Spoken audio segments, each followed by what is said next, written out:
This is Central Texas Living with Ann Harder.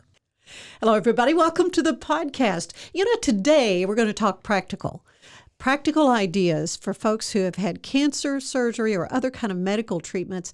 And that's what's really exciting for me to welcome Dawn Jacques to the podcast along with her daughter, Emma.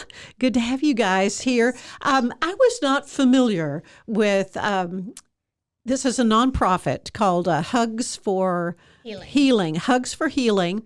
And then you're wearing the shirt, the 7 Stitches Boutique. Now, this is a freestanding store, is that right? Yes, this is my online business, 7 Stitches to Boutique, and then Hugs for Healing is our nonprofit. Okay, so we've got everything covered here from the standpoint of what you're doing. Now, first of all, tell me, because we're looking at it here on the desk, what is this? I mean, what kind of aids do you have for folks who've had surgery?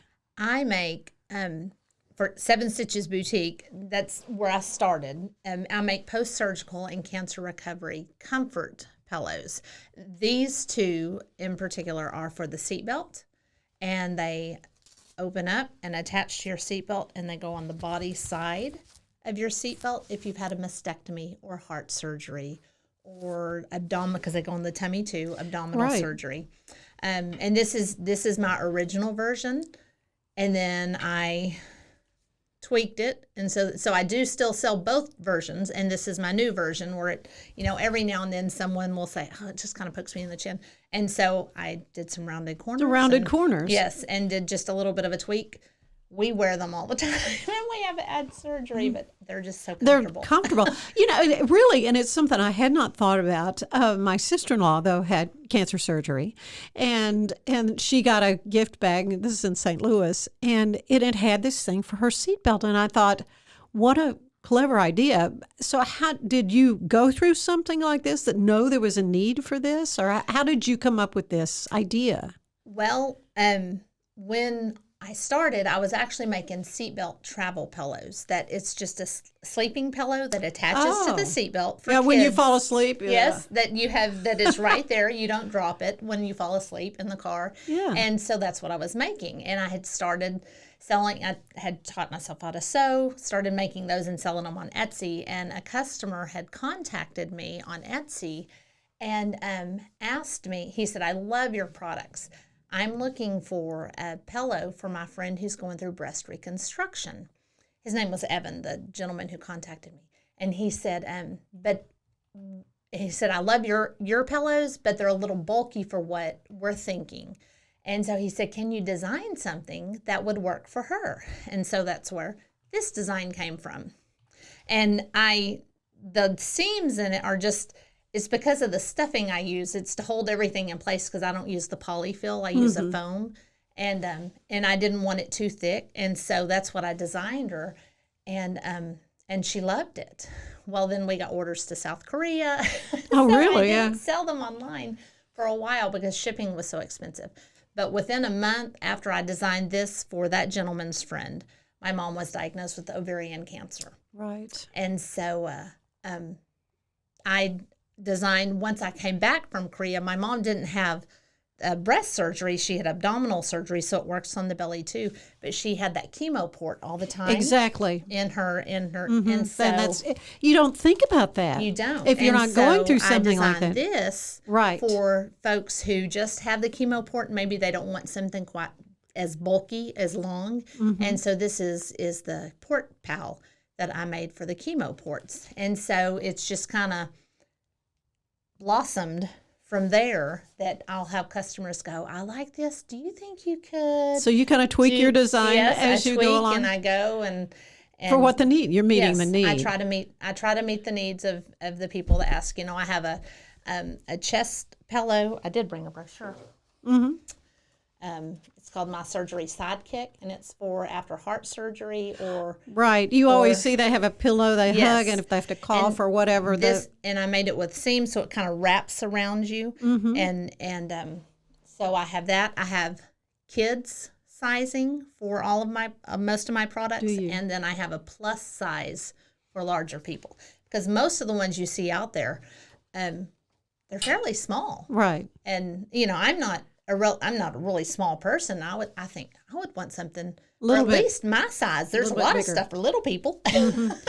Well, so how long ago did all this come to you? Oh gosh, 2013. And So not that when long we were in ago. El Paso, yes. So that's when I came up with it in El Paso, and then I didn't actually start marketing it until we got back from South Korea, and got to South Carolina. So that's when I started selling them, and that was in 2016. Yeah, so relatively recently Yes. that you. It's always fascinating to me to meet somebody who finds a need and finds a solution for it, and then it's just sort of grows into. Is this something you even anticipated it would be the size, kind of ministry? I guess if it's Yes. nonprofit. Well, this part is not nonprofit, but the Hugs for Healing is, and I just started Hugs for Healing in December of 20. Yes. Okay, so December very of 20. recently. Yes, so that's really new. And we just finally got our 501c3 designation in September of this last year. So very recent. So let's talk about the nonprofit part of it. Hugs for Healing is that something that you get a little gift bag to go to a patient? Is that how that? Because I think that's what happened with my sister-in-law. She Right. We received call a thing. these our blessing bags. Uh-huh. And I started doing these because we didn't have the C3 designation, so we weren't really getting any money and donations. And at that point, we're still working on that. But I wanted to do something, and so I started an Amazon wish list. Well, first I started out, I put little flyers out and said, so you can drop them off here, drop things off if you want to buy for the blessing bags, and or you can drop them off at my house. And then I thought, you know what? Amazon, not that I necessarily love shopping on there, but they're a great resource that I can put a wish list on there. People can buy things for the blessing bags and then send it directly to me. And then we will sort it, pack it, and deliver it to the chemo centers in town. So how do they select the people, the individuals that? For these, they're giving them to all the new patients. Otherwise, they don't know if somebody's already gotten one, so they've been giving these to the new patients. We have been taking them to all 3 chemo centers in Waco, the McClinton, what's the other one? The one off of Highway 6, Ascension, through Central Oncology, Texas Oncology. Texas Thank you. Oncology. Yes, you said that. Yeah. And then I didn't even realize there was another Texas Oncology there over near McClinton. So. Yeah. Well, cancer touches just about everybody in some way. You know somebody who's gone through cancer treatment, and that's a good thing, really, if they're finding these cancers and able to treat them, and it's extending folks' lives. But there's always a recovery period. There's issues, and seatbelts are something we have to have. Right. You have to go to treatments. Right. You go to surgery. You want to go to out to eat. Right. You want to be able to still live your life. Right. And something as simple as a possible. cushion Right. on the seatbelt cap. That to me is just remarkable that you've done this. Now, it's my understanding you're a veteran. Is that I am. right? So let's talk a little bit about you. And you obviously are a servant. You have a servant heart. You want to help people. When did you go in the military? Where did you serve? Oh my goodness. Long time ago. Long time ago. Long Yes, time it ago. was before kids. And I went in 96, Okay. I think. I was only in for 6 years. That's where I met my husband, and he retired from military. He was in 25 Was it the years. Army or Army. Both of us were Army.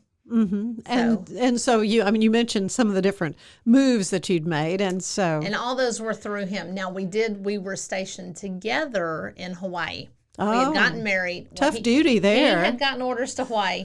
And then we got married. Yeah. So they had to find something for you to go do with there. him there. And so we were both stationed in Hawaii, and then that's where we both got our advanced degrees. And he had gotten out, finished his degree, and then gotten commissioned to go back in. He was an X-ray tech as an enlisted, and then he went back in as an officer. And then I got out, and we decided to start having kids after some of his training. So we went from Hawaii to Fort Hood, And then he went to Virginia and then went back to Fort Hood. Okay, so the Fort Hood duty is why you're in Central Texas. Is that right? Well, what brought you here? I'm from Central Texas. Ah, okay. Yes, my parents live here. And so that we always tried to get back to Fort Hood after that and never could. We went from Fort Hood to Germany to El Paso, South Korea, and then South Carolina. And then he got out. Yep. He retired. Seeing the world. Yes.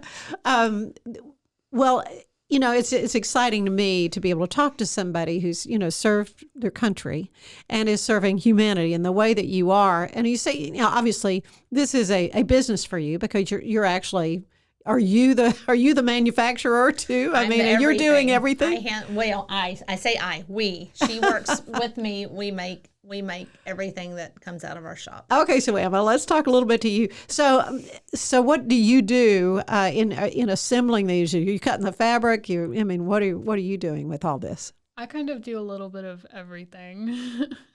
I kind of like fill in the gaps somewhat in making them.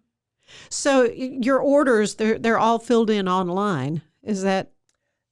Pretty much, yes. I have a website, 7stitchesboutique.com. I have an Etsy shop. They're all 7 Stitches Boutique. How did that name come about?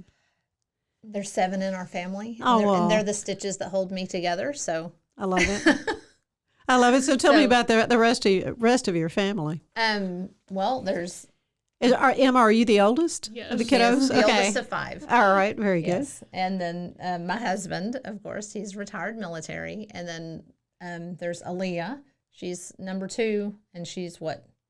15, yes. I'm glad I'm not the only one that can't remember how. Mine are way older than that. There's Avery, who also works for me.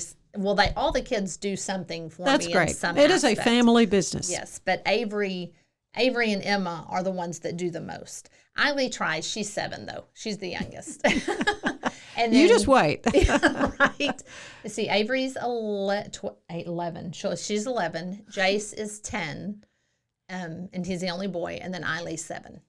Well, that's wonderful. I'm glad to know that's with 7 stitches. It makes it a little bit easier to remember. And you have a brochure and you have a product list. Aside from the seatbelt things, you have other items as well? I have, like I said, I have the Port Pal. That is just a smaller version. I have my surgery sidekick, which is just the big chest pillow that kind of hugs you. This is like a hysterectomy pillow. It's just, the cough pillows that you hold against you. I've seen for heart pressure, patients yes, do for heart that, patients, it has a pocket for heat or a cool pack. And then, this isn't everything I have. I do drain lanyards for mastectomies. It's just a little to help hold the drains. I do drain bags where they can wear it on a belt with little bags that'll hold the drains. Now, have you consulted with medical people as to what some of the needs are, or these are just practical things like you said your mom went through? Yes, and my mom had an ostomy, so I also have I should have brought that one too, a pillow like this, but it has a space that'll fit an ostomy bag underneath it just to allow for that. Yeah, because you wouldn't want pressure on that. So that kind of gives device. you a little bit of room. Wow. I mean, my hat's off to you for coming up with these things, and that's wonderful.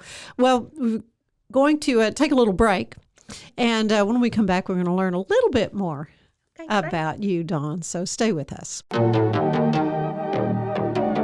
Hey, I'm April. Hey, I'm Caroline, and this is Bloody Happy Hour, your newest true crime comedy podcast. So grab your favorite drink and join us every week for Thirsty Thursday. We promise to tell you the bloodiest stories and give you a laugh in between. Go find us, follow us, and subscribe anywhere you get your podcasts, because guess what? We're about to be sipping on some murder.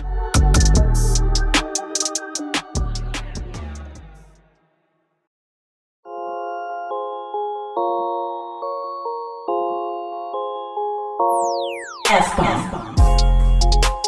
This is Mandy and the F-Bomb, where we shed light on stories and invite you to find your place and purpose in the world of foster care.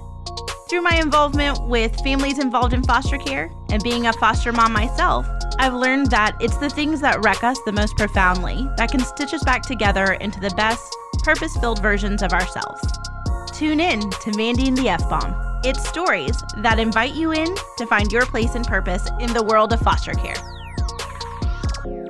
You can find us anywhere you get podcasts or at roguemedianetwork.com. Make sure you subscribe so you don't miss a thing.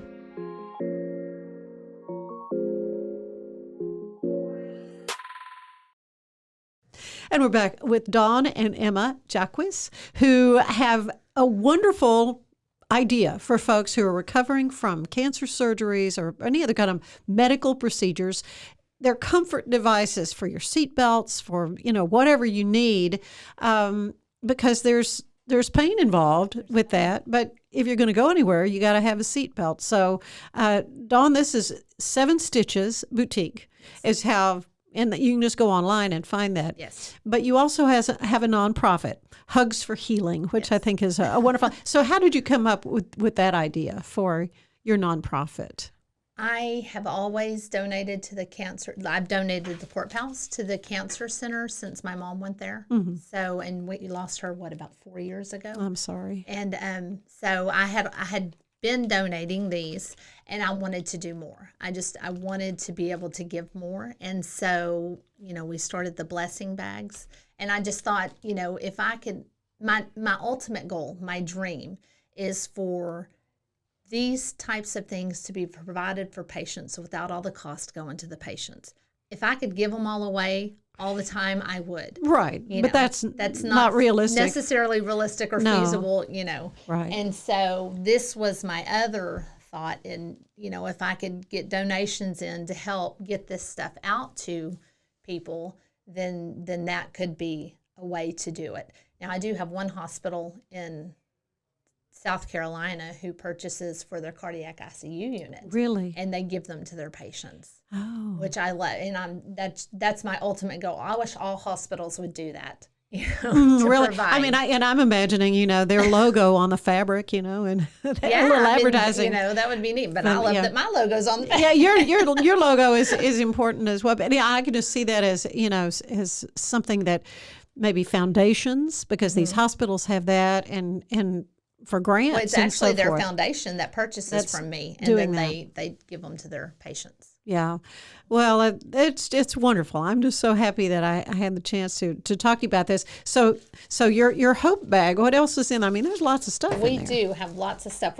This was a really great month of donations. I had a customer turned friend who was able to donate some things. And so a little puzzle book. Yes, yeah. we do a word search book, things that'll just kind of help get through their day at chemo, just when they're starting. So we have, snacks. We have fingerless gloves because hands and feet always get cold. Right. And I don't know why medical facilities, they are so cold. Yeah. So we have something to kind of keep their mind busy. We have some snacks that we give. We've added the applesauce because I try to talk to the nurses when I take things in and go, well, what's good, what's not so good. Mm-hmm. And folks going through radiation sometimes will have a harder time swallowing. So this, even if it's chewy, maybe they'll have a harder time swallowing. Difficult. So yeah. I asked them, I said, would applesauce work? They said that would be great, Mm-hmm. just for an alternative, if they couldn't eat the other snack. We have bath wipes. Oh, yeah. Stress ball. Oh, man. And sometimes it's nice to just sit there and Just- keep your I hand know, busy. exactly. A pen for the word search book. We do some hard candies, lemon. That was my mom's favorite candy, was lemon candies, lemon drops. So Yeah, we do lemon candies in honor of her. We do a lip balm, sanitizer. Oh, my goodness. And then Old Corner Drug had donated pill boxes to Pill us. box, So we have those. And then we do a tissue and a prayer crawl. Blessing. Yeah, yeah. So this is a faith-based work as well. Yes. You want to talk about that some more? I wouldn't be here if it weren't for God. Yeah. Even though we lost Mom, she was such a Christian, strong woman, and I could only pray to be half the woman that she was. But she's left a beautiful legacy. That is, for sure. I can see that. In the two, we're all going to start crying here in a minute if I don't keep going. But this is not the first time you've been on a podcast. No. So I've got something. I normally have a sheet of paper, but anyway. But I've got it on my phone. So what I like to do, I like to end these podcasts with a little questionnaire. It's similar to the one that the late, great James Lipton would use on Inside the Actors Studio. So I'm going to ask you both. We haven't had somebody, I mean, your age. Can I ask your age, Emma? I'm 19. You're 19. Okay. Young person. Yes. So we're going to start off, and I will ask you, what is your favorite word? You want to start, Emma? You have a favorite word? I don't know.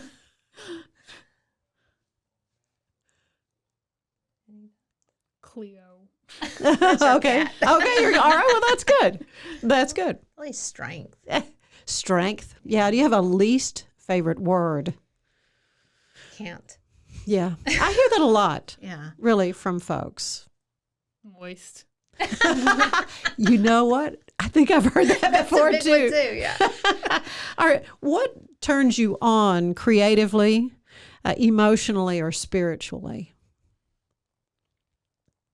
For me, it's just like to be able to reach somebody, to help somebody. Yeah. You know, I just to feel like I can make a little bit of a difference. Mm-hmm. I think you are. What about you, Emma? What excites you about doing something? Well, I'm an artist, so Well, there you go. I find a lot of inspiration in like different medias, like franchises and stuff like that, and music as well. So Mm-hmm. Okay. Well, is there anything that turns you off creatively or spiritually or emotionally? Oh gosh, I don't know. That's kind of a hard one. I don't like when business gets really slow. Mm-hmm. And that doesn't turn me off. That actually makes me want to do more and give more. Yeah. You know, it's like So it kind of works as a positive, it does. really, It does. in your life. It does sometimes. Yeah. Uh-huh. What sound, you mentioned music, what sound do you love the most? Your cat crying? I'm just going to. what sound? Like kitchen sounds. You do? You like Yeah. kitchen sounds? Like If somebody busy she's our working in the cook. kitchen. I like Oh, good, cooking. yeah. You know, that is a thing. You know, if somebody's busy doing stuff in the kitchen, that, you know, you that's neat. Yeah. What about you? Favorite sound? Favorite sound? Oh gosh, sewing machine. Very good. I love my sewing Now, I've never machine. heard that one before, but yeah, I mean, and very we all know what it sounds, soothing. the whir, Yes. kind of the whir of a sewing machine. Well, what is your least favorite sound? Oh gosh. The kids yelling. Yeah. Yeah, somebody like yelling and not in a happy way. Yeah. Like somebody's agitating someone else. Yeah. I don't like Some that. upset of some Yes. kind. What other profession would you like to try? I was a teacher before Mm-hmm. or after the military. I was a teacher before this. Mm-hmm. So I've pretty much done everything I've loved doing. Yeah, really? Yes. Well, that's good. What, any aspiration? What would you like to? Well, I'm going to school for radiology, so I guess that. There you go. Okay, very good. Where are you studying? Where are you? NCC. At MCC. Cool. What profession do you know you would not want to do? Retail. Okay. That's kind of But that's what we kinda do. what you're Well, doing. like in-person Yeah, retail. she wouldn't want to do the sales Dealing with part, the yes. public, maybe Yeah. not so much. I love What about you?